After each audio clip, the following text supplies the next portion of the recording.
দর্শক আমন্ত্রণ জানাচ্ছি আমাদের হাতে থাকা আজকের সর্বশেষ গুরুত্বপূর্ণ সংবাদে। শুরুতেই থাকবে সংবাদ শিরোনাম, এরপরেই জানিয়ে দেব বিস্তারিত। তদন্ত কমিশনের প্রতিবেদন, বাংলাদেশে গুমের ঘটনায় জড়িত ভারত। পুলিশের ওপর রাজনৈতিক দলগুলোর নিয়ন্ত্রণ কমাতে হবে। নতুন দলের নাম নিয়ে যা জানালো জাতীয় নাগরিক কমিটি। জুলাই আগস্ট গণ অভ্যুত্থান, শহীদ ও আহতদের প্রথম খসড়া তালিকা প্রকাশ। ভারত মহাসাগরে ভাসছিল 102 জন রোহিঙ্গা, উদ্ধার করল শ্রীলঙ্কার নৌবাহিনী। এতক্ষণ শুনছিলেন সংবাদ শিরোনাম, এখন জানাচ্ছি বিস্তারিত। তদন্ত কমিশনের প্রতিবেদন, বাংলাদেশে গুমের ঘটনায় জড়িত ভারত। বাংলাদেশে বিভিন্ন সময় গুমের ঘটনায় ভারতের জড়িত থাকার বিষয়টি উঠে এসেছে তদন্ত কমিশনের প্রতিবেদনে। সাবেক বিচারপতি মাইনুল ইসলাম চৌধুরীর নেতৃত্বাধীন 5 সদস্যের কমিশন সম্প্রতি সত্য উদ্ঘাটন শিরোনামে ওই প্রতিবেদন প্রধান উপদেষ্টা অধ্যাপক ডক্টর মোহাম্মদ ইউনূসের কাছে হস্তান্তর করেছে। দুই দেশের মধ্যে বন্দি বিনিময়ের কার্যক্রম এবং আটক ব্যক্তিদের সম্ভাব্য পরিণতি সম্পর্কে গোয়েন্দা তথ্য তুলে ধরতে গিয়ে প্রতিবেদনে তদন্ত কমিশন উল্লেখ করেন, বাংলাদেশে গুমের ঘটনায় ভারতের সম্পৃক্ততা জনসমক্ষে একটি আলোচিত বিষয় হয়ে দাঁড়িয়েছে। কমিশন জানায়, আইন শৃঙ্খলা রক্ষাকারী বাহিনীর মধ্যে এ বিষয়ে একটি জোরালো ইঙ্গিত রয়েছে যে কিছু বন্দী এখনো ভারতের জেলে থাকতে পারে। মন্ত্রণালয়কে অনুরোধ জানিয়ে কমিশন উল্লেখ করে, আমরা পররাষ্ট্র ও স্বরাষ্ট্র মন্ত্রণালয়কে অনুরোধ করছি তারা যেন ভারতে এখনো বন্দী অবস্থায় থাকতে পারে এমন যে কোনো বাংলাদেশি নাগরিককে খুঁজে বের করতে সাধ্যমতো চেষ্টা করে। বাংলাদেশের সীমানার বাইরে এই বিষয়টি তদন্ত করা কমিশনের এখতিয়ার বহির্ভূত কাজ। ভারতের সম্পৃক্ততার উল্লেখ করতে গিয়ে প্রতিবেদনে দুটি বহুল আলোচিত গুমের ঘটনা তুলে ধরা হয়। সেগুলো হলো বাংলাদেশ সুপ্রিম কোর্ট প্রাঙ্গণ থেকে অপহৃত হয়ে ভারতীয় কারাগারে উপস্থিত হওয়া সুখরঞ্জন বালি এবং বিএনপি নেতা সালাউদ্দিন আহমেদের ঘটনা।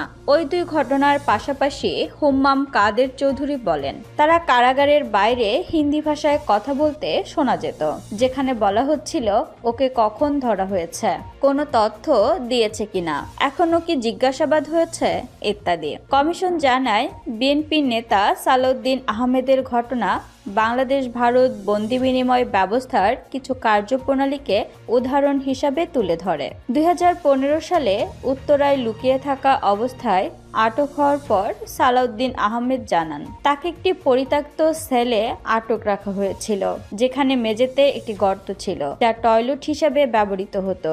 তাকে দেয়া কম্বলটিতে TFI অক্ষরগুলো লেখা ছিল, যা টাস্ক ফোর্স ফর ইন্টারোগেশনের ইঙ্গিত বহন করে। তারা জানায়, ওই সময় একমাত্র সক্রিয় TFI কেন্দ্রটি ছিল র্যাব গোয়েন্দা শাখার তত্ত্বাবধানে, যা র্যাব সদর দপ্তরের অধীনে পরিচালিত হলেও এটি ঢাকার উত্তরায় র্যাব 1 ব্যাটালিয়ন সদর দপ্তরের একটি প্রাচীর ঘেরা স্থাপনের ভিতরে ছিল। পুলিশের ওপর রাজনৈতিক দলগুলোর নিয়ন্ত্রণ কমাতে হবে, পুলিশকে বিকেন্দ্রীকরণ করতে হবে, স্পেশালাইজড নামে বিভিন্ন বাহিনীর সদস্যদের নিয়ে ইউনিট গঠন না করে পুলিশের কাঠামো ঠিক করতে হবে। একই সঙ্গে পুলিশ সদস্যদের রাজনৈতিক নেতার অন্যায় আবদারে না বলার সাহস রাখতে হবে। পুলিশ সংস্কারে রাজনৈতিক দলগুলোর সঙ্গে সমন্বয় করতে হবে, তাদের রাজনৈতিক সদিচ্ছা ছাড়া পুলিশের সংস্কার ফলপ্রসূ হবে না। শনিবার সিডাপ মিলনায়তনে সেন্টার ফর গভর্নেন্স স্ট্র্যাটেজিতে CGS অন্তর্বর্তী সরকারের সংস্কারের অগ্রাধিকার ক্ষেত্রগুলো নিয়ে ধারাবাহিক আয়োজন, গণতান্ত্রিক পুনর্গঠনের জন্য সংলাপ, আইন শৃঙ্খলা প্রসঙ্গ শীর্ষক আলোচনা সভায় বক্তারা এসব কথা বলেন। সংলাপের শুরুতে CGS এর নির্বাহী পরিচালক জিল্লুর রহমান বলেন, বাংলাদেশের সবচেয়ে বড় ত্রুটি হলো সুশাসনের অভাব। সংস্কার শব্দটি অনেক ব্যবহৃত হচ্ছে, কিন্তু এটি ঘৃণিত শব্দে পরিণত হয়েছে। সংস্কার চলমান একটি প্রক্রিয়া, আমরা সাধারণ মানুষের কথা শোনার চেষ্টা করছি। অন্তর্বর্তী সরকার আইন শৃঙ্খলা নিয়ন্ত্রণ করতে পারছেন না, সাধারণ জনগণ নিরাপত্তাহীনতায় ভুগছে, ব্যবসায়ী ব্যবসায়ীরা নিরাপদে ব্যবসা করতে পারছে না, পুলিশ মনোবল হারিয়ে ফেলেছে এবং প্রতিনিয়ত মুদ্রাস্ফীতি বাড়ছে। নিরাপত্তা বিশেষজ্ঞ Bangladesh institute of peace and সিকিউরিটি স্ট্র্যাটেজিজের সভাপতি মেজর জেনারেল আ.ন.ম মনিরুজ্জামান বলেন, সার্বিকভাবে কিভাবে আইন শৃঙ্খলা বাহিনীকে ঠিক করা যায় তার উপর নজর দিতে হবে। কেবল পুলিশের ওপর নয়, রাজনৈতিক দলগুলোকে কমিশনের সিদ্ধান্তকে সমর্থন করতে হবে। রাজনৈতিক দলগুলোর সঙ্গে কথা বলে কমিশনের সিদ্ধান্ত নিতে হবে। যা করা হচ্ছে না, পুলিশকে বিকেন্দ্রীকরণ করতে হবে। পুলিশের মানসিক স্বাস্থ্যে ঘাটতি আছে। বর্তমান প্রযুক্তিগুলো পুলিশ সদস্যদের শেখাতে হবে। জনগণেরও পুলিশকে সাহায্য করতে হবে। পুলিশের কাজে তদারকি করার ব্যবস্থা করতে হবে। পার্লামেন্টে পুলিশের কোড অব কন্ডাক্ট তৈরি করতে হবে। পর্যালোচনা প্রক্রিয়া আনতে হবে। জাতীয় নিরাপত্তা কাউন্সিল তৈরি করতে হবে। অ্যাডভোকেসি গ্রুপগুলোকে সাহায্য করতে হবে যেন ওয়াচডগ হিসাবে কাজ করতে পারে। জনগণকে তাদের দাবি তুলে ধরতে হবে যেন সেই দাবিগুলো তারা পূরণ করতে পারে। নতুন দলের নাম নিয়ে যা জানালো জাতীয় নাগরিক কমিটি। বৈষম্য বিরোধী ছাত্র আন্দোলনের নেতৃত্বে ও জাতীয় নাগরিক কমিটির উদ্যোগে নতুন রাজনৈতিক দলের নাম নিয়ে বিভ্রান্তির সৃষ্টি হয়েছে। বিভিন্ন মাধ্যমে প্রকাশিত দলটির নাম সঠিক নয়। আজ শনিবার এক সংবাদ বিজ্ঞপ্তিতে এ তথ্য জানান জাতীয় নাগরিক কমিটির মুখপাত্র সামান্তা শারমিন। তিনি বলেন, বিভিন্ন সংবাদ মাধ্যমে এবং সামাজিক যোগাযোগ মাধ্যমের বরাতে আমাদের দৃষ্টিগোচর হয়েছে যে বৈষম্য বিরোধী ছাত্র আন্দোলনের নেতৃত্বে এবং জাতীয় নাগরিক কমিটির উদ্যোগে অনাগত রাজনৈতিক দলের নাম জনশক্তি, যা জনমনে বিভ্রান্তির সৃষ্টি করেছে। আমরা নিশ্চিত করতে চাই যে এ ধরনের কোনো নাম কিংবা সিদ্ধান্ত আমাদের মাঝে আলোচনা হয়নি। সংশ্লিষ্ট সকলকে বিভ্রান্ত না হওয়ার আহ্বান জানানো যাচ্ছে।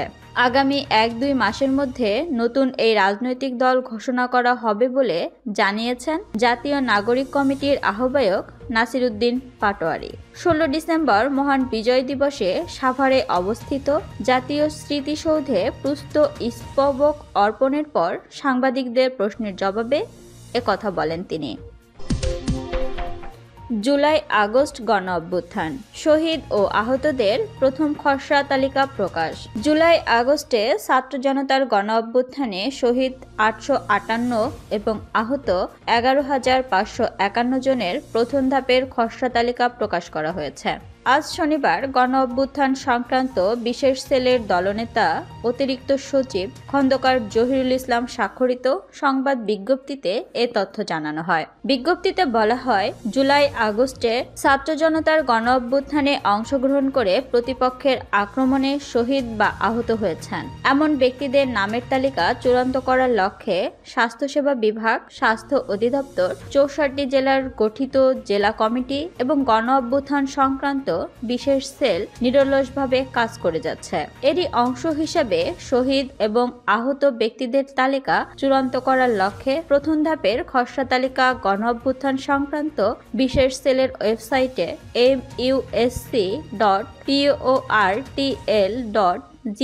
musc.portl.gov.bd এ প্রকাশ করা হয়েছে। এতে আরো বলা হয়, প্রথম ধাপের উল্লেখিত খসড়া তালিকা দুটি আগামী 23 ডিসেম্বর পর্যন্ত সর্বসাধারণের জন্য উন্মুক্ত থাকবে। প্রকাশিত খসড়া তালিকা দুটিতে শহীদ ও আহত ব্যক্তিদের নাম, ঠিকানা ও অন্যান্য প্রাসঙ্গিক তথ্যাদি যাচাই, সংশোধন, চূড়ান্ত করতে শহীদ ও আহত ব্যক্তিদের পরিবারের সদস্য, ওয়ারিশ প্রতিনিধিদেরকে মতামত প্রদানের জন্য অনুরোধ করা হলো। এতদ ব্যতীত প্রকাশিত তালিকার বিষয়ে কারো কোনো মতামত, পরামর্শ থাকলে অথবা সংযোজন বিয়োজন করার মতো যুক্তিসঙ্গত কোনো তথ্য থাকলে তা আগামী 23 ডিসেম্বরের মধ্যে গণ অভ্যুত্থান সংক্রান্ত বিশেষ সেলের ইমেইলে muspecell36@gmail.com এ অবহিত করার জন্য বিশেষভাবে অনুরোধ করা হলো। ভারত মহাসাগরে ভাসছিল 102 জন রোহিঙ্গা, উদ্ধার করল শ্রীলঙ্কার নৌবাহিনী। ভারত মহাসাগরে ইঞ্জিন বিকল হয়ে ভাসতে থাকা একটি মাছ ধরার ট্রলার থেকে 102 জন রোহিঙ্গাকে উদ্ধার করেছে শ্রীলঙ্কার নৌবাহিনী। এই রোহিঙ্গাদের মধ্যে নারী ও পুরুষের পাশাপাশি 25 জন শিশুও রয়েছে। এক বিবৃতিতে শ্রীলঙ্কার নৌবাহিনী নিশ্চিত করেছে এ তথ্য। শ্রীলঙ্কার সংবাদ মাধ্যমগুলো তাদের প্রতিবেদনে জানিয়েছে, বৃহস্পতিবার ভোরবেলায় শ্রীলঙ্কার উত্তর উপকূলে একটি ট্রলারকে ভাসমান অবস্থায় দেখতে পেয়ে প্রশাসনকে জানান স্থানীয় মৎস্যজীবীরা। পরে নৌবাহিনীর সদস্যরা এসে তাদের উদ্ধার করেন। শ্রীলঙ্কার সঙ্গে মিয়ানমারের সমুদ্র সীমান্তের দৈর্ঘ্য 1750 কিলোমিটার, তবে সেটি মিয়ানমারের দক্ষিণ পশ্চিমে। রাখাইন মিয়ানমারের উত্তর পূর্বাঞ্চলীয় রাজ্য। বৃহস্পতিবার যে রোহিঙ্গাদের উদ্ধার করেছে শ্রীলঙ্কার নৌবাহিনী, তারা কোথা থেকে রওনা হয়েছিল এবং তাদের গন্তব্য কোন জায়গা তা এখনো জানা যায়নি। মূলত ভাষাগত সমস্যার কারণেই তা এখনো জানা সম্ভব হয়নি বলে বিবৃতিতে জানিয়েছে নৌবাহিনী। আমরা ধারণা করছি রাখাইন কিংবা বাংলাদেশের কক্সবাজার থেকে নৌকাটি রওনা হয়েছিল, তারপর ঝড়ো হওয়ার কারণে দিকভ্রষ্ট হয়ে শ্রীলঙ্কার উপকূলে এসেছে, কারণ স্বাভাবিকভাবে এই যাত্রীবাহী নৌকাটির এই পথে আসার কথা নয়, বিবৃতিতে বলেছে নৌবাহিনী। উদ্ধার রোহিঙ্গাদের খাবার, পানি ও প্রয়োজনীয় ওষুধ দেওয়া হয়েছে বলে উল্লেখ করা হয়েছে বিবৃতিতে।